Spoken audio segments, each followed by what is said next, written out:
I will be recording this webinar, so just keep that in mind. And all right, we'll go ahead and get started here. This is the third part of our Fruit Farm Finances series that we've been doing the last couple weeks. This is the final segment of this Fruit Farm Finances series. So hopefully, again, we can answer some of those questions that we posed at the beginning of this about this fruit farm. Again, we'll glance through their case farm in a little bit, but today we will be focusing on their cash flow. So again, I would like to introduce my fellow coworkers who are helping me with this program here, and we have Annie Claude with us here today. So if she would like to introduce herself, say a few words, I will let her do so. Hi everybody, Annie Claude, statewide extension educator for fruit production. So I work with fruit growers around the state on whatever questions or issues or ideas that they have to improve fruit production on their farms. Yeah, thank you, Annie, for joining us today. Our other coworker, Natalie Hoytel, has been helping out with this as well. She is not on the call today, but if you have other questions, Natalie is a great resource. So with that, again, we will continue with my PowerPoint presentation that hopefully everyone can see.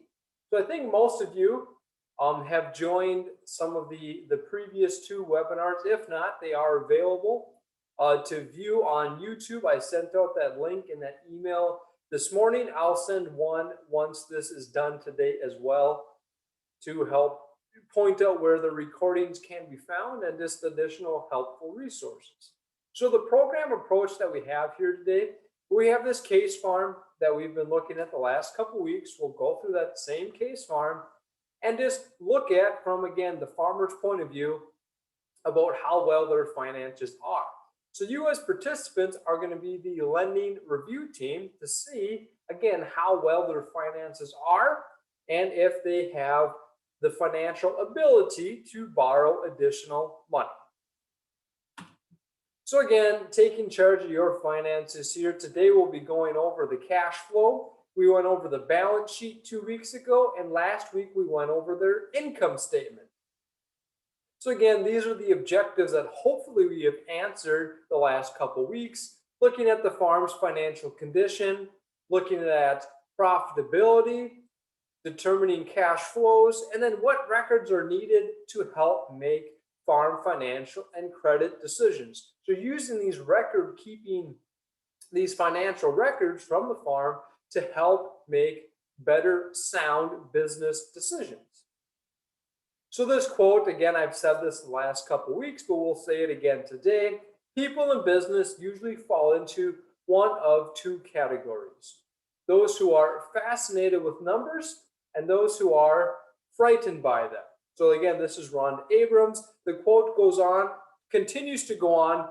Numbers are neither magical, mysterious, nor menacing. They merely reflect other decisions you have made previously in your business planning. Every business decision leads to a number, and taken together, these numbers make the basis for your financial forms. Numbers themselves are not decisions, but we can use these numbers to help make better decisions. So hopefully, again, after the last couple talks and this one today, we can not be frightened by these numbers, but look at them in a helpful way. So the forms that we have been using are in this FinPack output. So FinPack, again, is this comprehensive farm financial planning and analysis software. You can see there's a link there. The University of Minnesota they created and started FinPack. So it's a great resource. It is not, however, a record-keeping resource. So it's not like QuickBooks or Quicken or things like that to keep track of your record keeping. FinPack is used to do the farm financial analysis. So again, we can create balance sheets, we can create income statements and cash flow statements using this FinPack software. There is a fee to use this program. I believe it's $149 per year annual subscription. So with that, you can use it however much you would like. A lot of banks throughout the nation use this FinPack software to help analyze their clientele about their credit worthiness. Then also, if you are enrolled in the Farm Business Management program, that's again held across the state through different colleges, they do use FinPack to help go over their clientele's financial ratios, financial analysis planning. So again, it's a widely used program. It's available to the public. There is a fee with it. Keep that in mind. So again, we'll read through this case farm once more here again. So if we were doing this program in person, we would be using this, we would be forcing you guys to create little groups and go over this lending review committee together. So you'd have a group of three to five people and going over this case farm in a group to determine their farm's credit worthiness. But again, on Zoom, that's a little bit more difficult, but we'll read this case farm overview here again. So we have Fred and Wilma Smith. They farm in central Minnesota. They own 40 acres. 9 of that is currently being used on their farm. So fruit farm. Easy living acres, they are entitling that. 15 acres are wooded. The rest is pasture tillable. Again, we have 5 acres of apples, 2 acres of blueberries, 2 acres of strawberries. They sell 200 chickens each summer, broilers. And they also have raised in the past 1 acre of pumpkins. And you can see that they sell through various channels. So they have U-Pick for their berries and apples. They have an on-farm store. They go to a farmer's market, and then they also sell directly to one local restaurant and a school. So Wilma is a nurse at the local hospital. She provides health care for the family. You can see they have several kids. They help out where they can. They started this farm, Fred and Wilma, when they were about 15 years ago and have grown it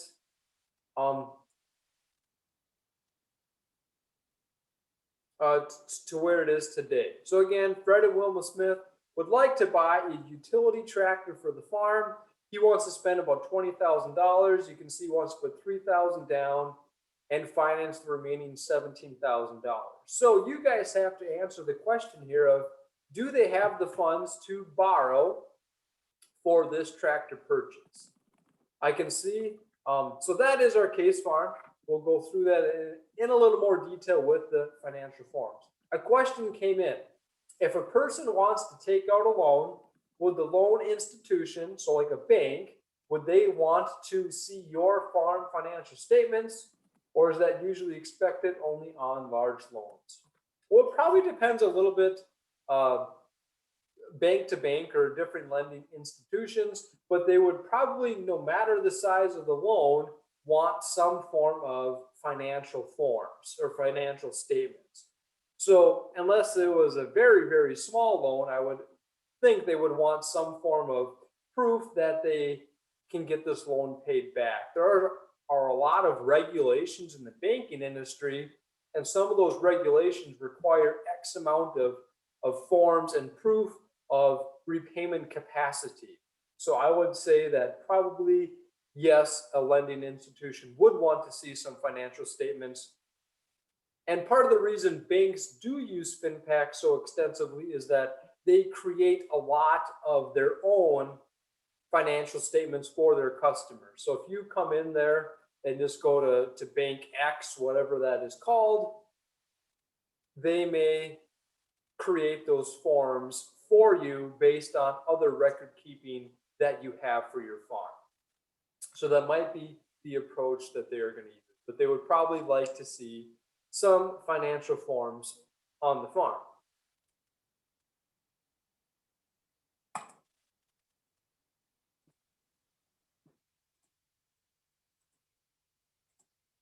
All right, so we're back to the PowerPoint here. And again, that was our case form that we're going over. So we can see here that today we'll be going over the cash flow statement. So this is determining where the farm's money goes. So everyone knows we have expenses, we have income on any business, but really breaking down where that comes in and where that goes out, and breaking down when the money goes in and out is what the cash flow statement can help us analyze. So again, explains the sources and uses of cash. So where was the money earned and spent? This is going to tie together our balance sheets and income statements for impacts on cash. So hopefully we can get this thoroughly explained. So here we just have two random balance sheets. These are not the case farm for today, but just to highlight that we can see our total assets from January 1 of 2020 into 2021.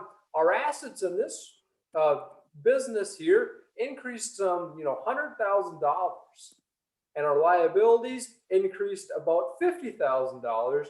Net worth changed, some $50,000 increase. So what happened?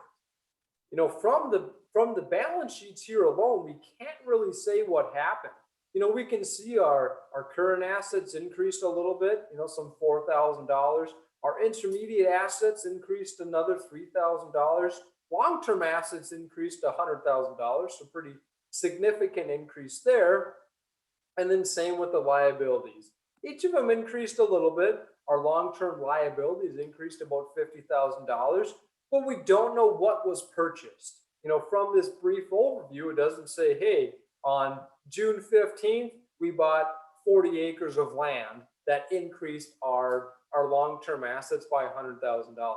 We don't have that detail here, and our cash flow statement will help break that down to say, hey, what did happen? How did our assets increase? How did our liabilities increase or decrease? Whatever the case is. So that's the importance of our cash flow statement. So in a cash flow statement, we have three main areas. So we'll have cash that's going to be coming from operations. So again, we'll go through examples here as we go along, but operations is going to be from the farm. So in this case, it's going to be the selling of their fruit, selling of the berries and apples. We've also cash from investing. So again, maybe there's some other machinery purchases going on that's going to be money coming in and out. And then cash from financing. So again, are there loans that we're taking out or paying off for our financing activities? So again, we just have a real quick summary cash flow on the side here that we will be breaking down to highlight what each section means. And then we'll go through our case farm cash flow and break it down in more detail. All right, so we can see our beginning cash balance at the beginning of the year, $8,000. So again, this example cash flow statement, they had gross cash income of some $500,000. They had total cash expenses there on their business operation of $455,000, with total cash from operating activities a positive $45,000. So again, from their sale of grain or fruit, whatever this other cash flow statement is, they had $45,000 operating income that goes into the cash flow. We move on down the list. So again, cash from operating activity, cash from investing here. So they sold a piece of equipment. So we can say maybe if this is a fruit farm, they sold a smaller, older, dilapidated tractor that they were ready to improve upon. So they sold that for $5,000. That's an inflow of cash. But then they went out and purchased an additional piece of equipment, capital purchase there for $35,000. So being that cash went out of the business to purchase that tractor, change the asset from cash into a piece of machinery, it's a reduction of our cash flow of $35,000 plus that $5,000 in that sale of the piece of equipment. So cash from investing is a negative $30,000. And again, we can break this down for our fruit farm example in a little bit. Again, we have cash from financing here is the next step. So we have money borrowed. So they borrowed $30,000. Maybe that was for their piece of equipment that they bought in the investing activities section. They paid down some principal. So that principal being paid is, again, a reduction in cash flow because it's cash being spent. Family living expense, again, they spent some money to raise the family, which is a reduction in their cash flow. And then they also have some non-farm income here that they reported. So maybe, again, one of the spouses had a job that they brought in some $25,000 that goes into their financing activities. So you sum all of those together, and we can see that that is a loss of cash, so spending of cash of $11,000. So they made $45,000 on the farm. They spent $30,000 on equipment, and then they also spent some $11,000 on financing activities with different loans being paid. And then family living expense is a big withdrawal there that we don't want to forget about.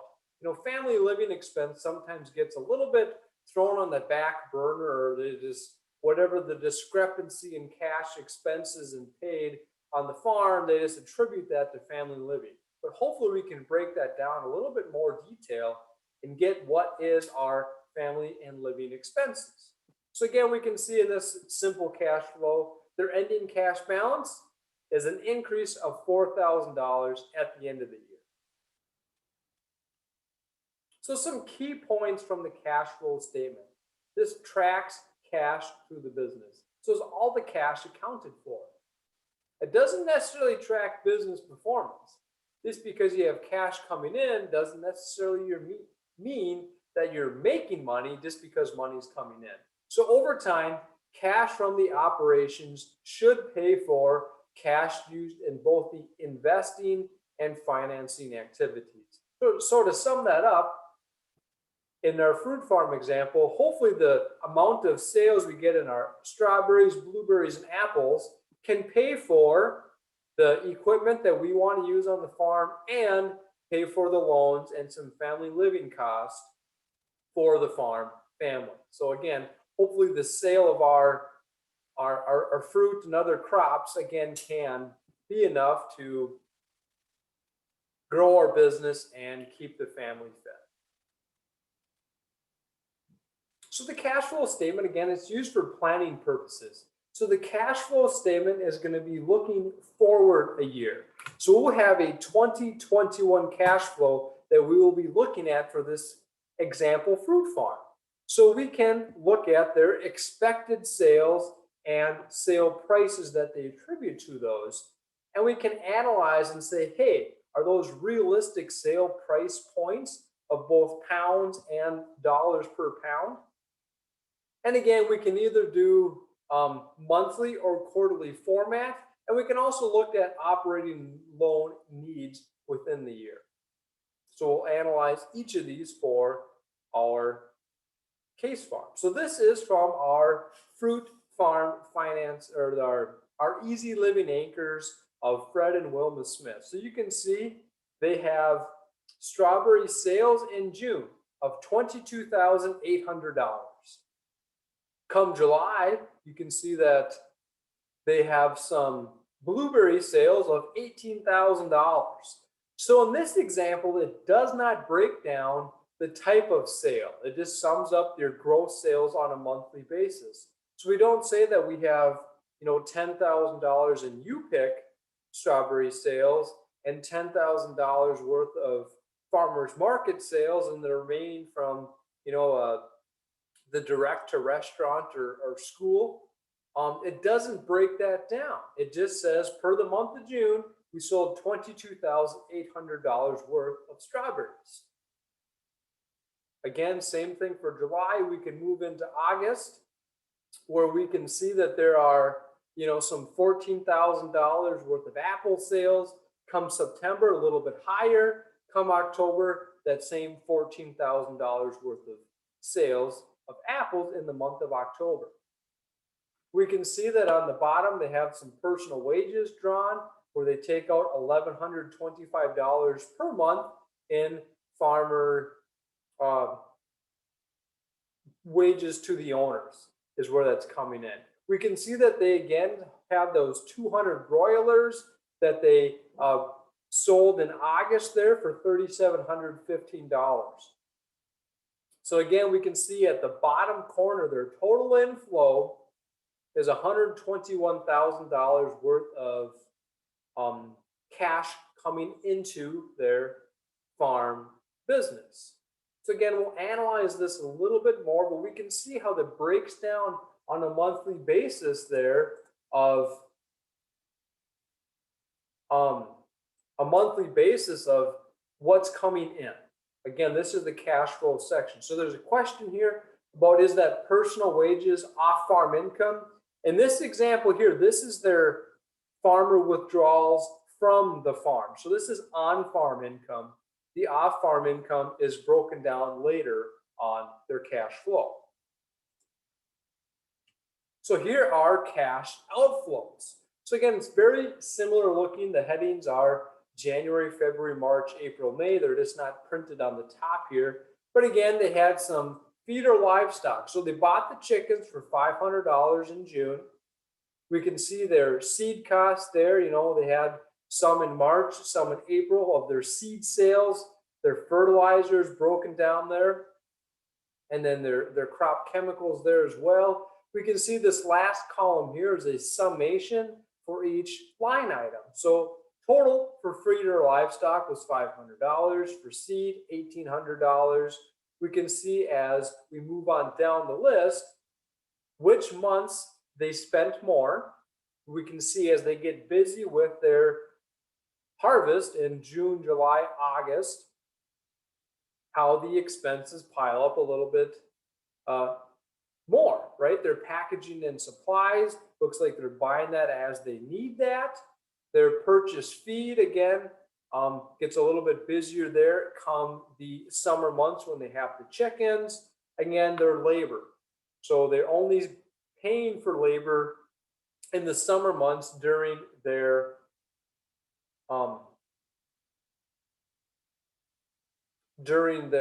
harvest season. Okay, again, we can see some of their utilities, and we can see on the bottom here their total outflows and their surplus. So there's an additional question about that. I'll go back one slide to hear about their personal wages and the cash inflow. So can we explain why the personal wages from the farm is considered an inflow and not an outflow? That does seem confusing. So let's look at this a little bit. I'm going to answer this question in a little bit. We will get up their actual cash flow projection and go over that in more detail. So again, here's the bottom of their cash flow statement. Again, they wanted to purchase that tractor that you guys need to analyze whether or not is what they want to do. We can see that tractor of $20,000, financing $17,000 worth of that. They want to buy that next month. Again, we can see that that new loan is then added to their loan payments, and these are their other additional loans that they already have. Okay, again, here is their ending annual operating loan balance. We can see it maxes out here. In May, it looks like some $14,000 on their operating loan when it maxes out that they use to help support their revenue when needed to make their cash flow needs. So again, managing the operating lines of credit. So we do want to complete a monthly cash flow projection. We do want to monitor this throughout the year.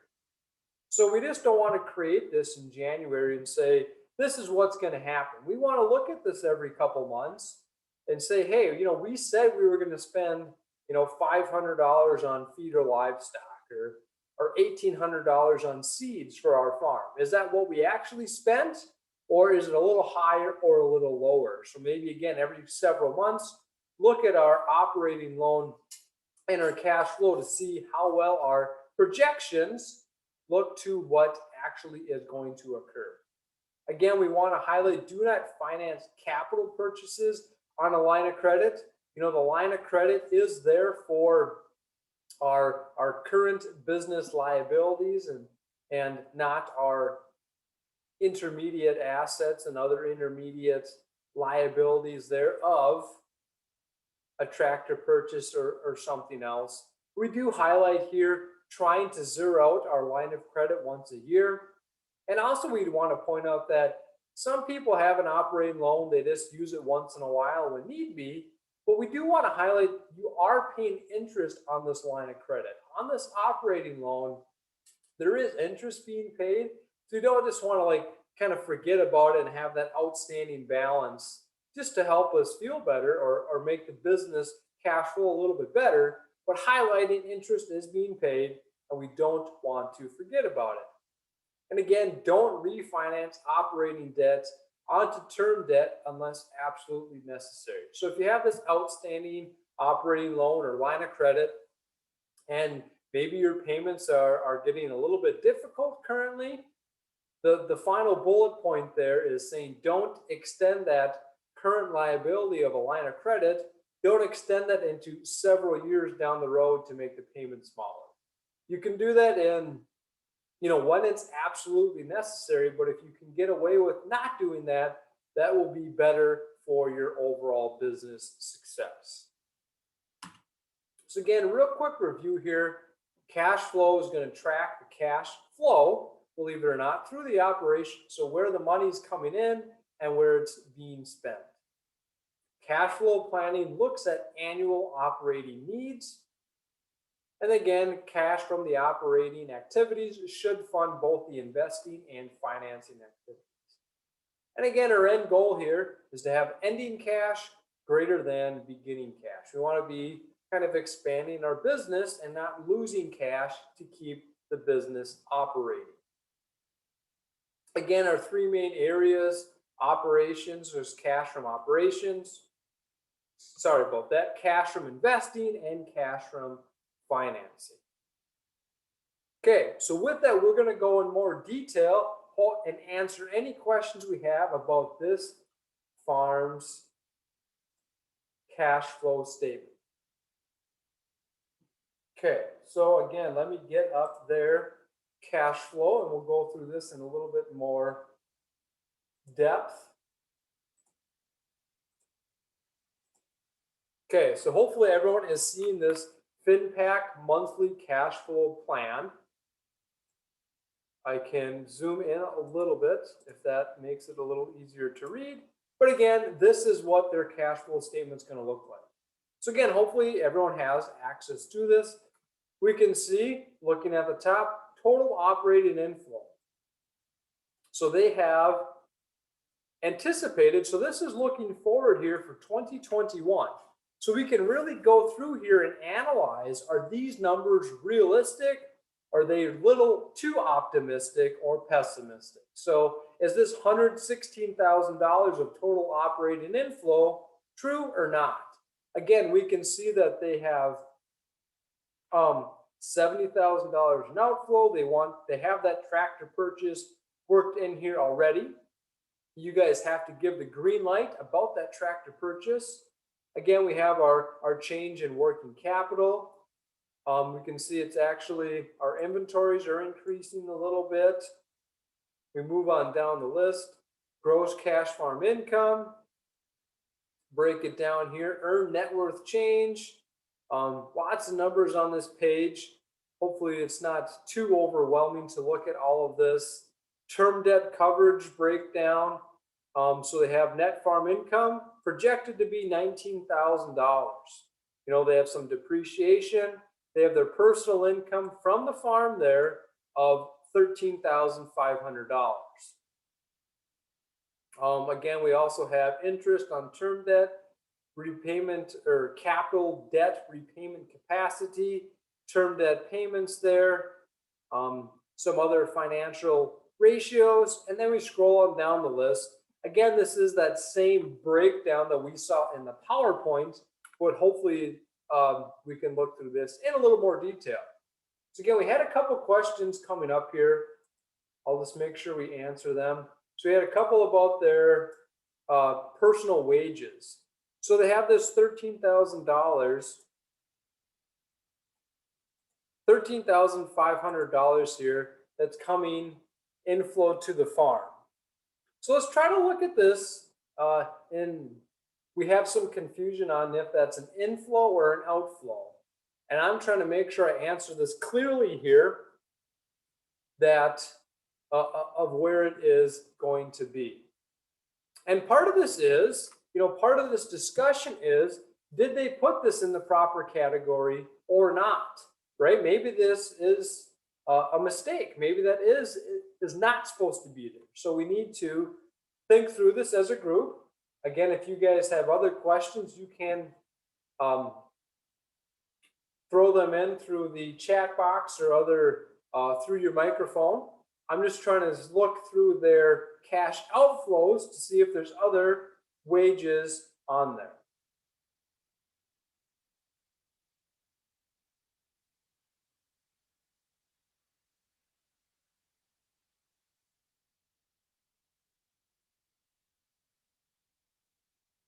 So again, there's another question that their personal wages seem a little bit low.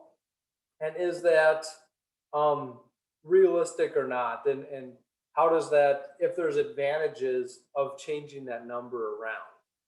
So I'll try to answer that one first as I look for, there's labor on the outflow. So this labor on this outflow is hired labor. So this is what they paid either if they have some part-time help with picking of their fruit. So you can see in the summer months, they have $40,000 worth of hired labor. So I'm just trying to decipher again if that personal wages is where it needs to be. Because like in the chat box there, it seems a little bit confusing that if they're paying themselves, shouldn't that be money going out? We can see that our personal wages, a capital contribution, or money going out. And I think that's kind of the heart of this debate, is that this money inflow, is that some form of contribution from the owners, or again, is that money going out as they are paying themselves? And I'm just trying to make sure where they break that down a little bit more clearly. I might have to look into that. I don't want to give the wrong answer here about where those are coming from. But it would kind of make some logical sense that if you are paying yourself, that would be money going out and not money coming in. So maybe this personal inflow here, or there's personal wages, is the off-farm job that Wilma has. But I think it's safe to say we would expect her to make more than $13,000 as a nurse from those wages that she earned off the farm. So I'll scroll on down here and let's break down their crop and livestock production. So again, do these numbers look realistic? These are, again, cash flow projections. This is looking into the future. These numbers are not set in stone. They're realistic. They're a reflection of what we saw last year on this same farm. But again, nothing is for certain. So they have 2 acres of strawberries with, you can see, about 9,500 pounds per acre of production.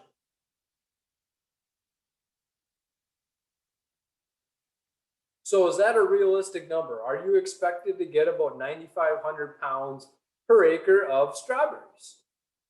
What do you guys think? And same thing with blueberries, 6,000 pounds per acre of production.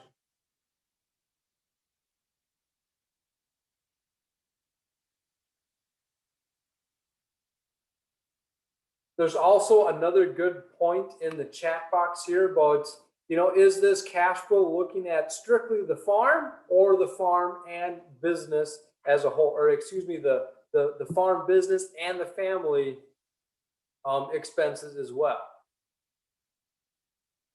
So again, we'll try to get some of these answered. But again, what is your guys' viewpoint about, it looks like the numbers look pretty good. Again, they're 5 acres of apples. They're getting about 440 bushels per acre. some 2,200 bushels of apple production. We can see that their price points here, 27 pounds, or excuse me, $27 per bushel on their apples. You can see their blueberries, looks like right around $1.50 per pound. Strawberries about $1.20 per pound. And again, with their chickens that they sell in the summertime, they're getting 3.5 per pound when they are selling them. So again, analyzing these numbers is an important part of analyzing this cash flow. So again, we can look at our changes in assets. We can see our current assets are projected to go up a little bit. One comment is the prices on their fruit up here seem a little bit low. They could charge more for blueberries, right? We said here they're doing $1.50 on blueberries, so potentially they could increase that. So that's again part of our cash flow analysis, is looking at their prices and saying if they're realistic or if they could be increased or if they're a little too high. It looks like potentially our blueberries could be increased to, I'm not quite sure, $2, $2.50, whatever you think is a more realistic number, or a number that they could be charging to get a little more revenue on their farm.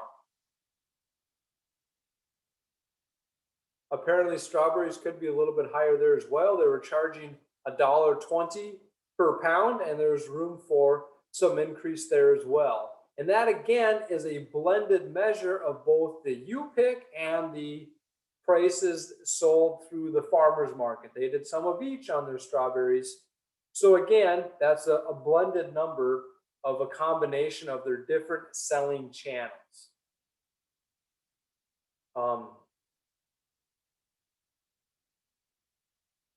Yeah, so again, completing this for your own farm, I think is important for just any form of budget outlook or what we can expect to see for sales in the next year. Again, we'll go over some of these financial ratios here in a little bit.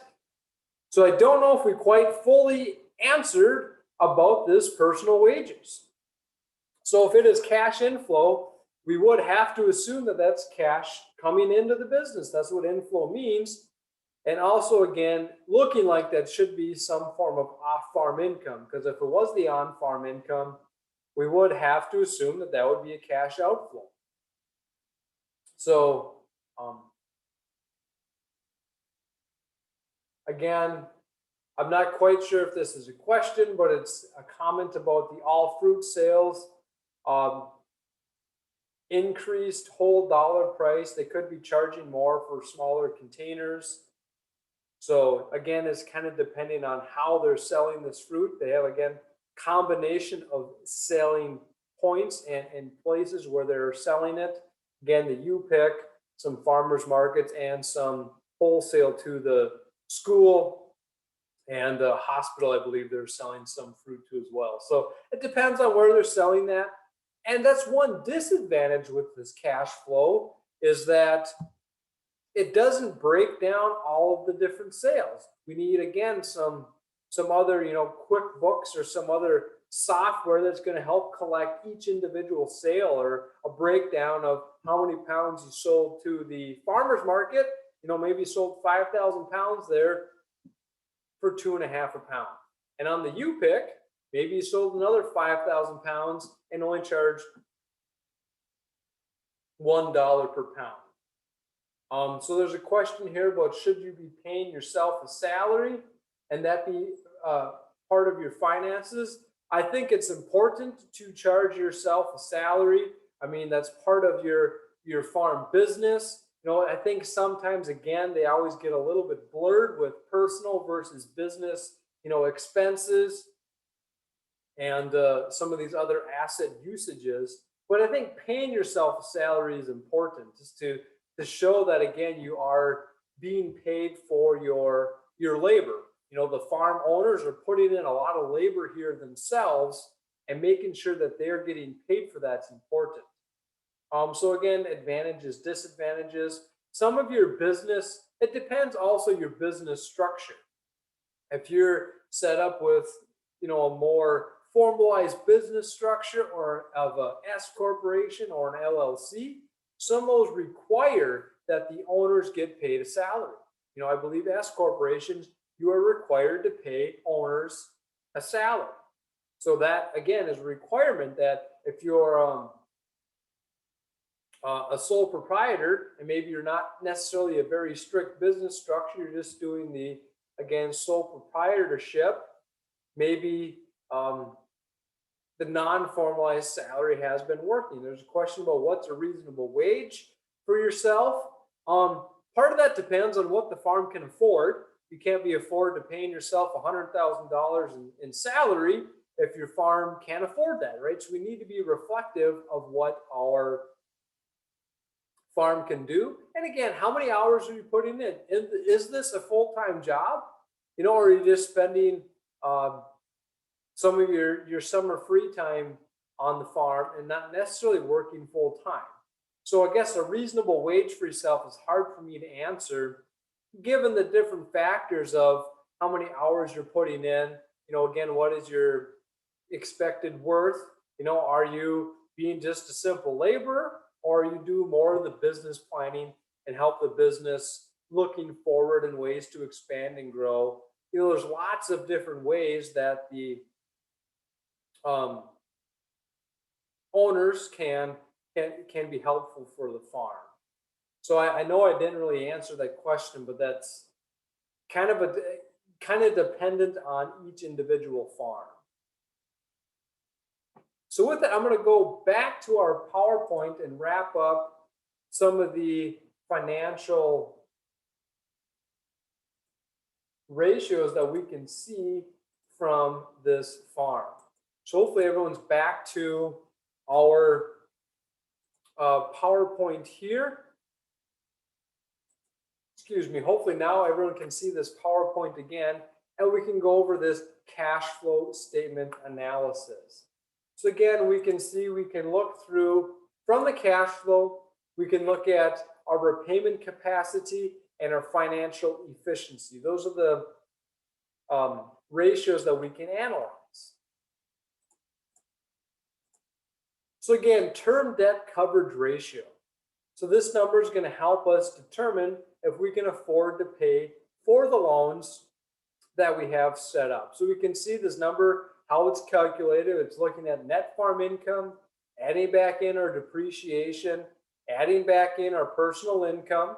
We can see that's that same $13,000, taking away the owner withdrawals, which in this case looks like there are none. So again, is our cash flow statement set up properly? Should our owner withdrawals be in that category? Our income taxes, again, what we are expected to pay there. And then we add back in our interest on term debt, and we can see that's this $51,000 is our capital debt repayment capacity. So given our farm's income, our depreciation and other income from the farm, that's what we can expect to see for how much we can afford to pay. Set up currently, our annual debt payments are about $15,000. So we actually, in this case farm, have an additional $36,000 worth of repayment margin. So that's how much additional loans we can take on an annual basis. But that doesn't necessarily mean that we should, again, go to our full capacity, but there's still that issue remaining of this personal income. Excuse me. Is that supposed to be under this owner withdrawals? If that was in the other category, we would actually be minus $26,000 or $27,000, because instead of income of personal income, it would be an owner withdrawal. So we do need to look at, did we put that in the proper category, right? And that's something we need to analyze further and make sure we set up everything properly. And that's the beauty about putting together these financial statements. Putting them together looking through them and looking for errors. Did we do things properly, or again, is there things we put in the wrong category? Because if that personal income should have been owner withdrawals, that would change these numbers dramatically. So again, our term debt coverage ratio there of 3.32. Is that a good number? Well, again, we will be analyzing that same stoplight approach here in a little bit. So again, we just went over that, how to calculate that. It's very important in, again, analyzing the projected year. Will the farm be able to pay all loan payments? So with the 3.32 term debt coverage ratio, yes, the farm can able to make all loan payments. Next, we'll look at financial efficiency.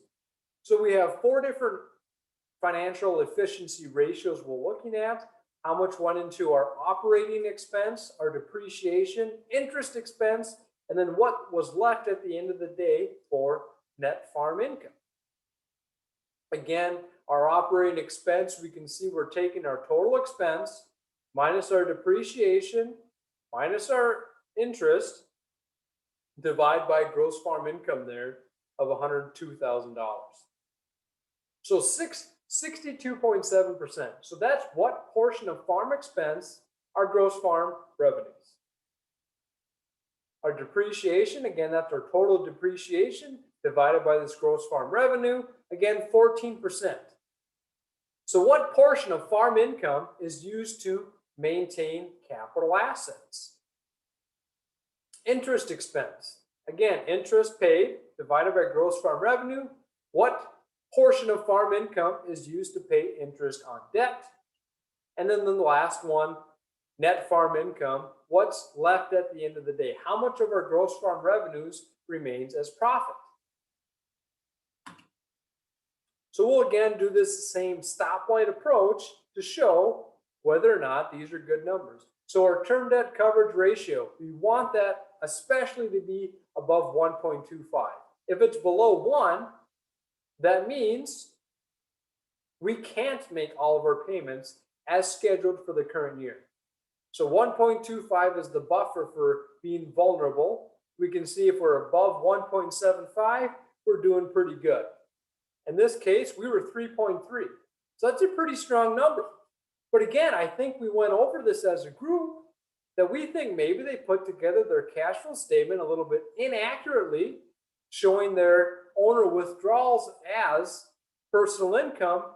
And again, reversing that so that number should be quite a bit smaller, which would move down this number here from 3.3 probably to something like in the yellow as a 1.6 or 1.8.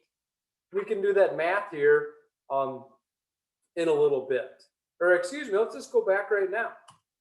To calculate that, we would look at right here, this $51,000. So if we take the same $51,744 and we take away that inaccuracy of $27,000 of income versus owner's equity or owner's withdrawals, we would reverse that to $24,000. So we take that divided by 15.578, we're at 1.6.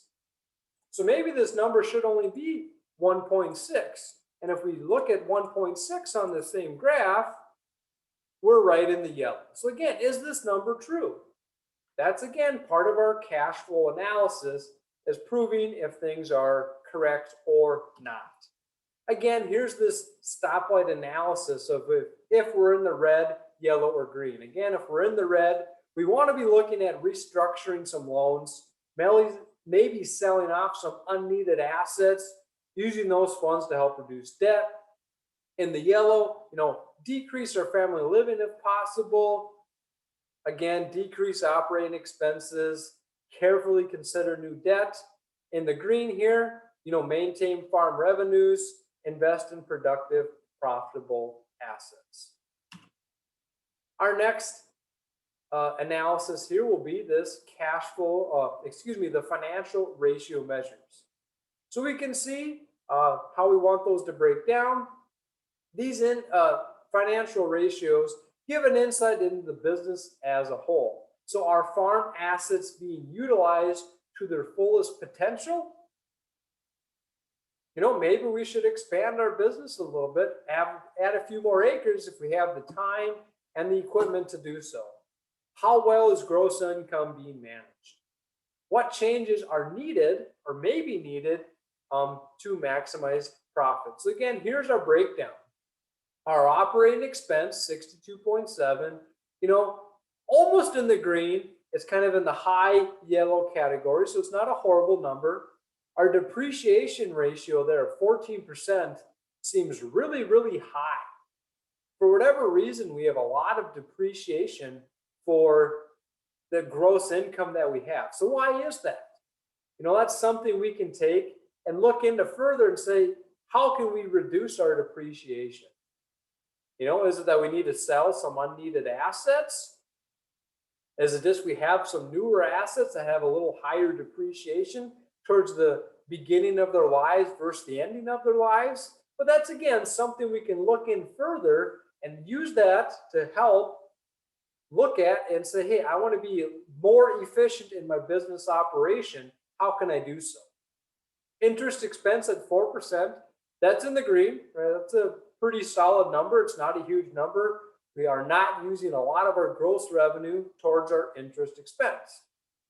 Net farm income ratio there, we're keeping 19 cents on every dollar that comes into the business as profit at the end of the day. And we can see that's almost in the green. That's a pretty strong number there as well, that we are doing all right. So again, the same stoplight analysis you can see in the red, it's talking about maximizing operational efficiency, selling unneeded assets. In the yellow, again, fully employing our farm assets. And maybe that goes to look into our, again, high amount of depreciation. Are we fully utilizing, fully employing our farm assets? Again, be careful with new debt obligations. So again, the cash flow statement review tracks cash through the operation. Money's coming in, money is spent. Cash flow planning looks at an annual operating needs. Again, cash from the operating activities should fund investing and financing activities. Our goal is to have ending cash greater than beginning cash balance. There's three areas, again, for the cash flow. Operations, so that's going to be the sale of fruits and other crops from the farm. Investing, that's going to be buying and selling different equipment and other assets. Cash from financing, that's going to be owner withdrawal and loan payments. Okay, so their term debt coverage ratio is 3.3. But again, we really question if that's realistically where it is. Maybe it's closer to 1.6, which again, we want to further analyze. So are the capital purchases necessary? We have those couple questions I want to post to the group here. Again here. Again, are there other ways to increase income, add new income, decrease expenses? Do we want to focus on our enterprise analysis? Are we making more money growing strawberries, blueberries, or apples? Right? We talked about maybe we could increase our price for blueberries or apples. Maybe they'd be more profitable. We want to expand those berries to make the farm a little bit more profitable. So again, that's part of our analysis here, is looking at those, see what we can do to better run the farm. So again, we looked at their financial efficiencies. Increase revenue, decrease expenses, leads to maximize profits. Fully employing these farm assets, sell those that are not needed, are important. So I'm going to pull up this other questionnaire and hopefully we can answer these as a group. Right, so what can we learn from Fred and Wilma's cash flow? Right, so it looked like when we walked through it, we want to again double check where that family or that that farm income was coming from that personal wages. Make sure that's in the proper category. But with that still, they were expected to make some money this year, right? We had $19,000 worth of net income. If we remember last week when we looked at their income analysis, their income statement for 2020, their income that year was only about $9,000.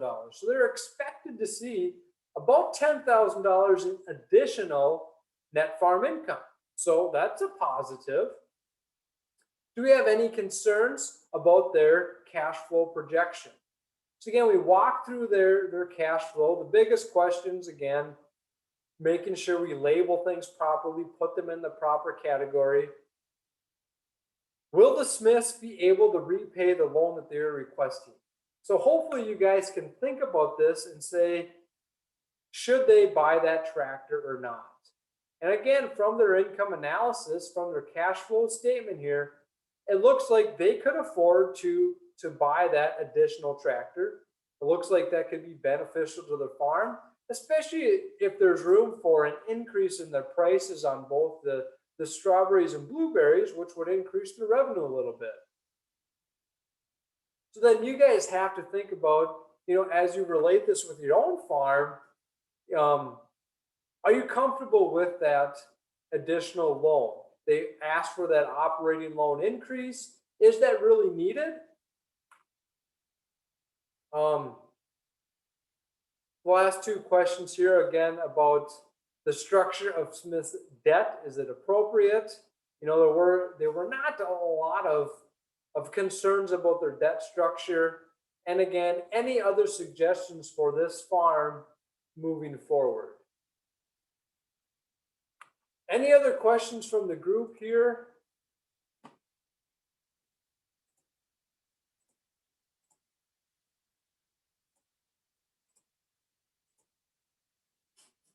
All right.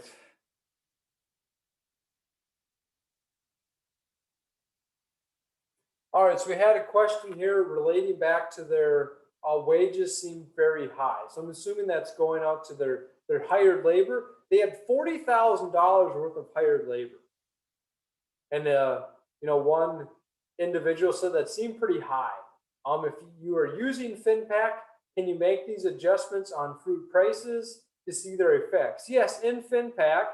And again, I can show you guys FinPack and we can walk through their cash flow and see what increasing those prices would do. That would increase their revenue. I can't, we can see how much that would increase their revenue to better be able to analyze this farm.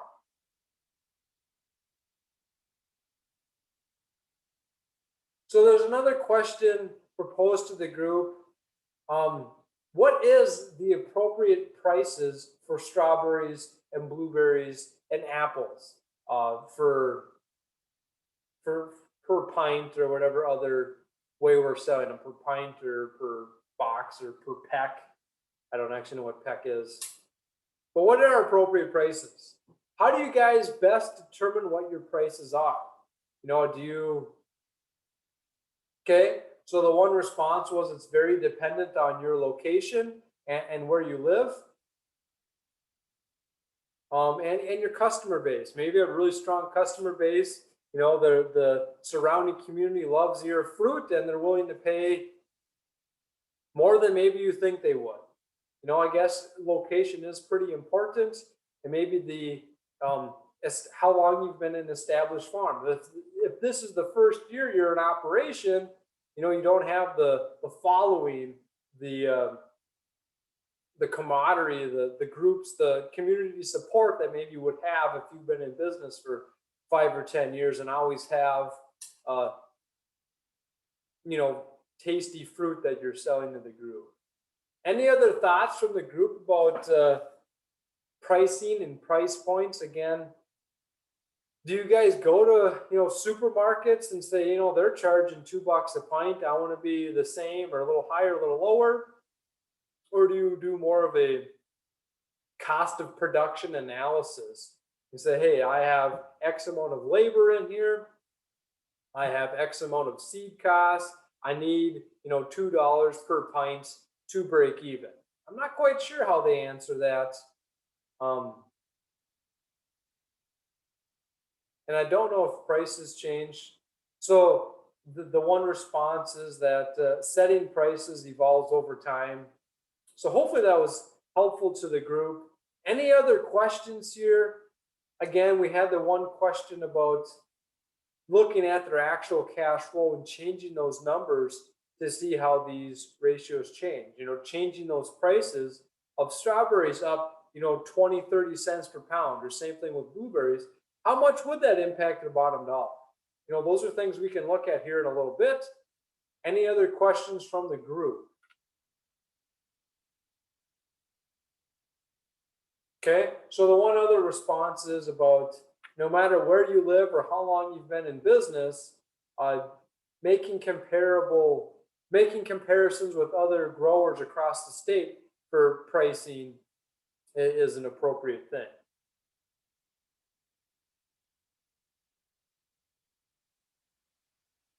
A response from Annie saying that other people go to farmers market and look at what the prices are there, or if you're doing a CSA, looking at what CSA costs are and just seeing what they're charging and what their business model is looking like. So there's various different ways to find what others are charging, and you probably want to be in a similar ballpark, maybe a little higher, a little lower, depending on what your business model is looking like as well. Right? If you have better, fresher products, you can charge a little bit more than someone else. Any other questions about their cash flow statement or questions in general?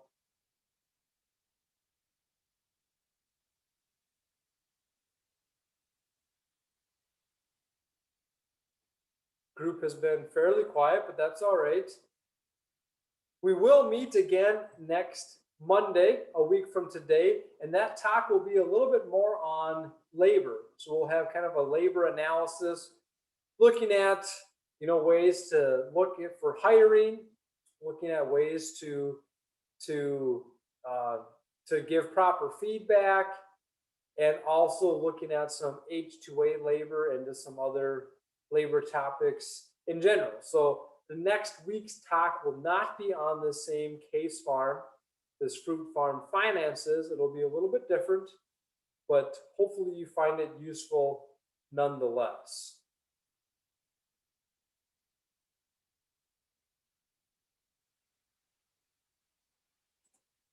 Any other questions from the group?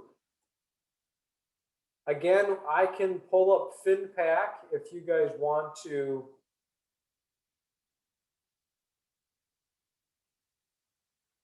walk through their cash flow through FinPack. Okay, so there's a comment here about setting up a class here when our in-person teaching gets a little bit more back to normal. And walking through FinPack, I think that's a great idea. We would love to do it again. Kind of wait and see. COVID threw a wrench in